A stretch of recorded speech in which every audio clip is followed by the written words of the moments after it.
Class এইটের final এক্সামের জন্য অঙ্কের একটি প্রিভিয়াস ইয়ারের প্রশ্নপত্র দেখে নাও। এটি স্কুলের প্রশ্নপত্র রয়েছে। তো তোমাদের ফুল মার্কস হবে 70 নম্বরের ফাইনাল পরীক্ষা যে হবে। তো এখানে দেখো একের দাগে প্রশ্ন রয়েছে, মোট 10টি প্রশ্ন রয়েছে এক নম্বরের। 10 এক করে মোট 10 নম্বর। দুইয়ের দাগে রয়েছে দেখো, দুইয়ের দাগে এখানে বলছে যে কোনো দুটি করতে হবে 8 নাম্বার।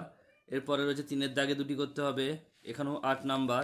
এরপর রয়েছে চারের দাগের লসাগু যে কোনো একটি করতে হবে লসাগুর মধ্যে, এটা 5 মার্কসের। এরপর রয়েছে তোমাদের 5-এর দাগে সলভ করতে হবে, দুটোর মধ্যে একটি, অথবা রয়েছে 5 মার্কসের। এরপর রয়েছে 6-এর দাগের সমীকরণ গঠন করতে হবে, এখানে দুটো আছে, দুটোর মধ্যে একটি করতে হবে, যে কোনো একটি, সেটা হচ্ছে 6 মার্কসের।